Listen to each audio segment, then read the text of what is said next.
Hello everyone and welcome to my YouTube channel. Dalam beberapa hari setelah penurunan cukup tajam ya di pound yen dan beberapa pair yen yang lain,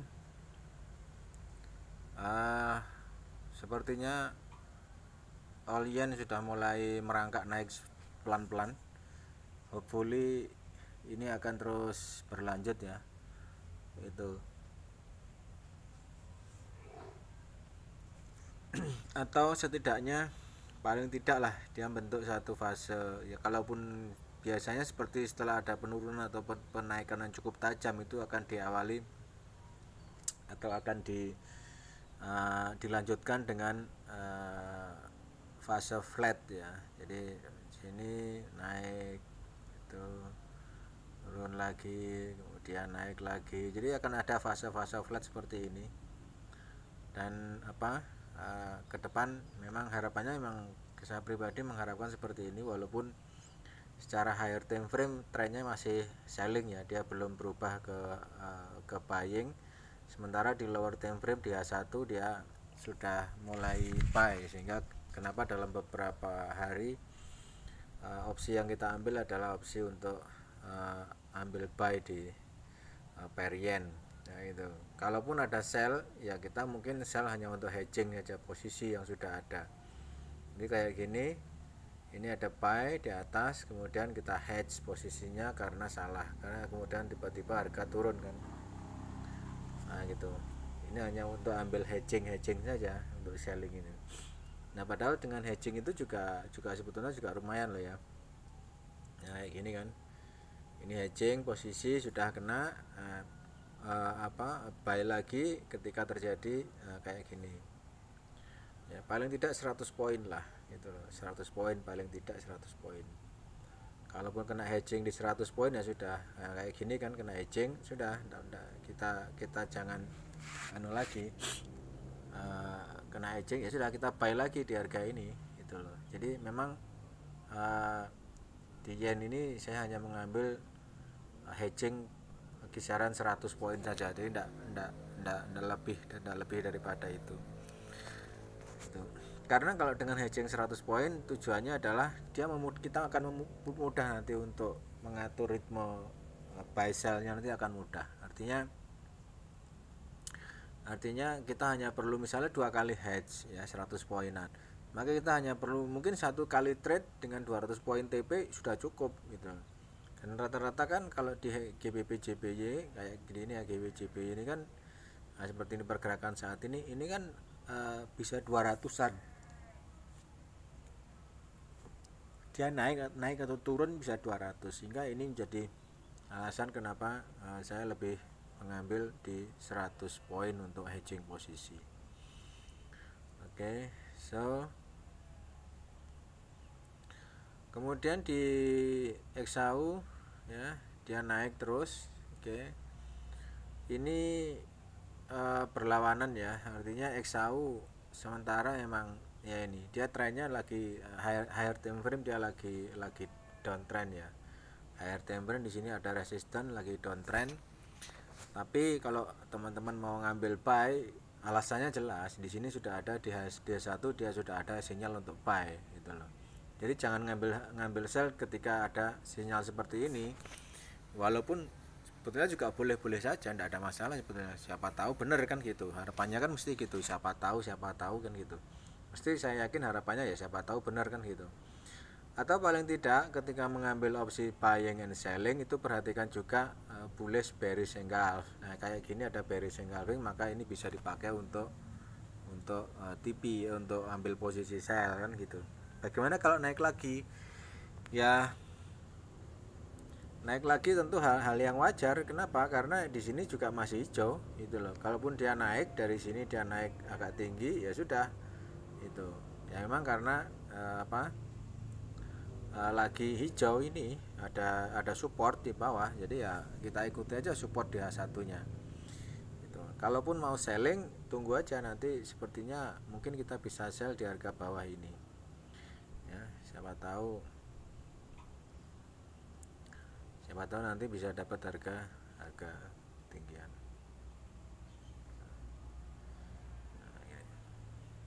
siapa tahu nanti dapat harga ciamik ketika dapat harga bawah itu.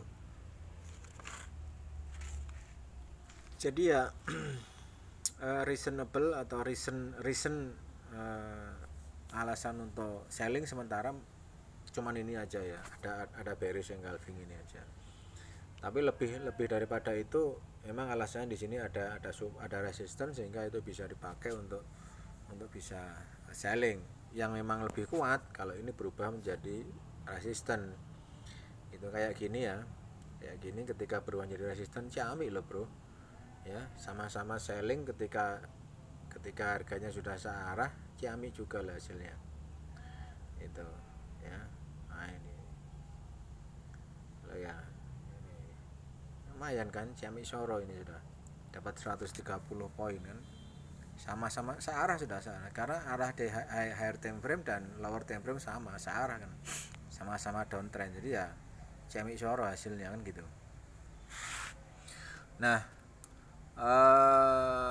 walaupun sebetulnya juga ciamik juga ketika buy kan gitu, kan buy-nya ya lumayan nah itu loh, buy-nya juga lumayan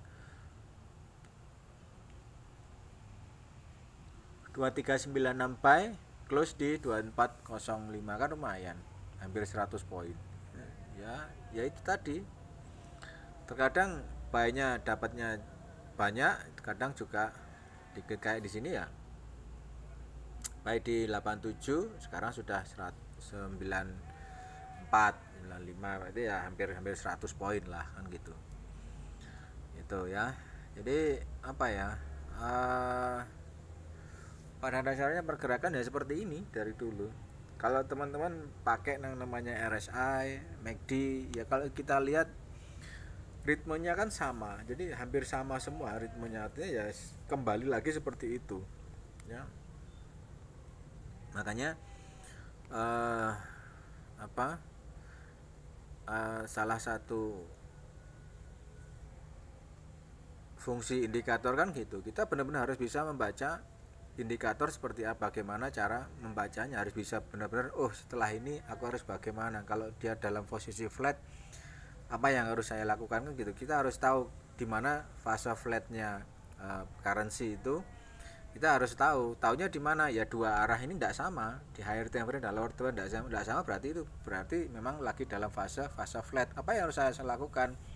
Fase flat ini akan bisa menjadi fase continuation nantinya, itu entah itu continuation up atau continuation down itu. Jadi fase flat ini bisa menjadi fase bisa menjadi fase peralihan, dia bisa menjadi fase peralihan dari buying ke selling atau dari selling ke buying itu. Bahkan dari mungkin setelah selling akan, setelah ada fase flat, bahkan mungkin akan bisa menjadi continuation, menjadi selling lagi, bisa jadi terjadi itu. Sehingga di sini perlunya kita harus tahu atau bagaimana cara membaca indikator yang mudah, SMC, ICT dan lain sebagainya. Itu bagi yang benar-benar paham ya sebetulnya itu adalah tool yang cukup bagus gitu loh. Cuman kalau yang tidak paham ya sebaiknya yang pertama harus memakai trial error ya, harus benar-benar pakai trial dan error agar apa ya, pakai indikator itu kalau saya pakai seperti A bagaimana, seperti B bagaimana. Jadi trial error ini penting teman-teman, agar kita paham dan memahami dan tahu karakteristik dari indikator yang kita pakai kan gitu. Bagaimana cara pakai FPG, fair value gap ya, seperti itu. Nah, ini harus tahu juga. Nah, kalau sudah tahu fair value gap, di sini kan juga ada fair value gap ini. Ini ada FPG kan. Nah, di sini ada pergerakan FPG ya. Mungkin akan turun semenit kemudian naik lagi, bisa saja terjadi kan gitu. Tapi yang jelas ini saya masih arahnya masih selling, maka ya konsentrasi untuk selanjutnya kemungkinan besar akan hanya selling dulu. Kita avoid yang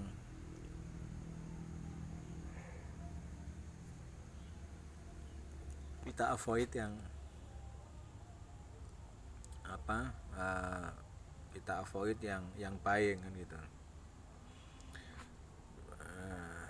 Oke guys, so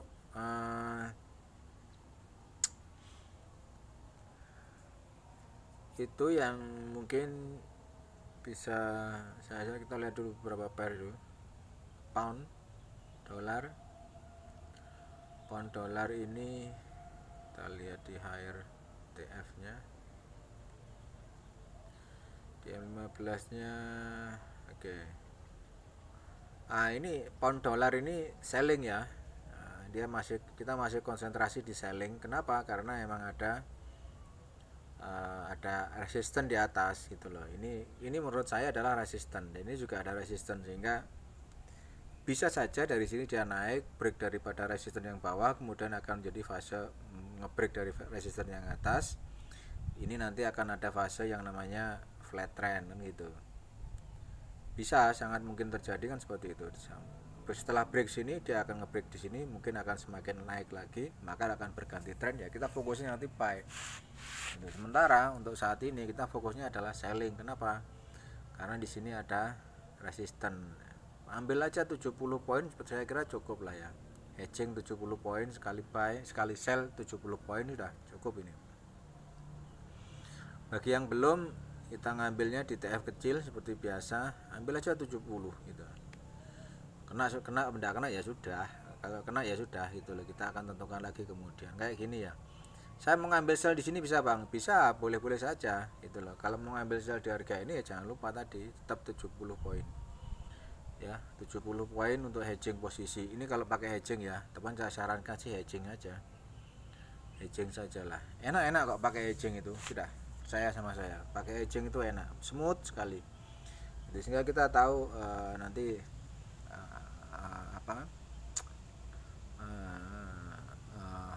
yang seharusnya kita minus 70 poin nanti bisa berkurang kok minusnya. Ya paling tidak minus tinggal 15, 20, 30. Ya walaupun tetap minus tapi kan akhirnya berkurang gitu loh. Kalau tidak pakai hedging, pakai cut loss, ya sudah kita cut loss 30 gitu. Dan kita harus mengandalkan trading kedua benar untuk dapatkan 70 lagi gitu. Karena kita dari awal sudah loss 70. Ya walaupun misalnya trading yang kedua benar dapat 30, kita close, kita masih minus 40. Sama saja sebetulnya, tapi secara psikologis teman-teman, psikologis kita berbeda ketika kita dalam 4 kali berturut-turut open posisi dan loss. Ini akan berbeda ketika kita 4 kali berturut-turut hedging, terus hedging ya, 4 kali hedging, kena hedging lagi. Berbeda dengan ketika 4 kali kita loss terus, cut loss. Melihat akun kita menurun di 4 kali posisi menurun, kita sudah, pikiran kita kadang sudah berubah gitu loh. Makanya untuk menjaga psikologi itu saya pakai hedging. Jadi kalau balance kan tetap ya, equity-nya kan berkurang gitu. Nah, saya tetap pakai aturan seperti ini kan gitu. Ya, saya pernah di video sebelumnya saya sudah sampaikan, dengan time frame yang di sini, dengan time frame yang pendek ini berapa kali kira-kira open? Bisa 4 kok, bisa 7 kali, bisa 4 kali hedging. 3 kali, 6 kali hedging kok. Itu ya, 6 kali hedging, nanti yang ketujuh itu pasti benar gitu. Nah, itu ya, dari yang ketujuh itu bisa untuk menutup mungkin 3 atau 4 posisi hedging. Itu ya. So, saran saya tetap pakai money management yang apa ya ketat lah, karena tanpa money management yang ketat ya sementara sih saya tidak menyarankan untuk itu. Sesuaikan dengan modal. Kalau modalnya besar ya enak lo pakai kecil, tapi kalau modalnya kecil pasti maunya besar, hasil besar, pakai lot gede pakai lot gede gitu. Kalau bener pakai lot gede sih enak. Kalau salah itu loh, masalahnya kan gitu. Bukan masalah bener, bukan masalah kita bicara tentang kalau salah aja gimana gitu. Kalau kita pakai lot gede, kalau salah sudah habis sudah. Kalau bener memang bisa 2 kali hasilnya. Bisa 100% dalam 1 bulan. Bahkan 1 minggu bisa 100% kalau kita pakai lot besar. So, bijaklah dalam menentukan lot. Indikator ini hanya sebagai alat bantu, guys. Gitu. Dan perlu diingat, esok masih ada hari lagi untuk kita trading ya. Kalau hari ini kena hedging ya tunggu aja sesuai dengan rule-nya bagaimana. Kayak gini ya, misalnya kayak gini ya, ini misal dari sini sudah kita selling kan, terus kemudian karena naik kita hedging, ya sudah. Bentar, pakai yang ini aja. Nah sini, tadi sudah saya lock soalnya. Nah ini ya, ini ya kan harusnya kan 70, terus karena kita tidak mau berspekulasi terlalu jauh, ya udah turunkan aja sesuai dengan pergantian, sesuai pergantian candle, sesuai pergantian support ya, dari merah menjadi hijau, udahlah kita buy lah. Makanya kita hedging langsung kan, cuma 10 poin kan, ini 10 poin atau 20 poin lah, 15 lah anggap aja, ganti poin ya kan, ganti poin, ganti apa, ganti dari trend sell ke buy gitu. Berarti ini di sini ada sell, di sini ada buy. Oke, kita ikuti kan, turun lagi kita sell lagi, nah gitu. Jadi ya naik kita pakai ini 70, ya sudah kita pakai 70 sampai nanti kita lihat ini benar-benar naik atau turun lagi kan gitu. Nah penurunan yang tadi yang cuma 10 poin tadi atau 15 tadi kan dia habis sudah kena ini gitu ya. Dari sini ke sini kan habis sudah berapa poin ini sudah gitu, nutup kan, kita sell di harga ini misal kan, nutup ini sudah ya, ini nutup kerugian sementara kita yang hedging 10 poin ini 28 itu sudah kita close selesai sudah. Artinya ketika kita close, kita yang tadi losses malah menjadi profit walaupun tidak banyak gitu. Jadi sekali lagi, lot penting, bijaklah dalam mempergunakan lot. Sekali lagi itu kuncinya. Apapun trading sistemnya, kalau lotnya ngawur ya kadang kita untung-untungan itu teman-teman, untung-untungan ya, kalau benar untung, kalau salah ya sudah gitu. Jadi tetap saya sarankan walau bagaimana lot itu satu hal yang penting, lot itu pemakaian lot satu hal yang kalau mau pakai lot besar ya paling tidak pergunakanlah ini apa, sesuai aja, yang sesuai dengan, kalau lagi 2 TF lagi sesuai, ini mungkin bisa pakai lot agak besar, mungkin bisa itu, karena emang sama-sama sesuai kan. Jadi setidaknya itu salah satu kuncinya seperti itu. So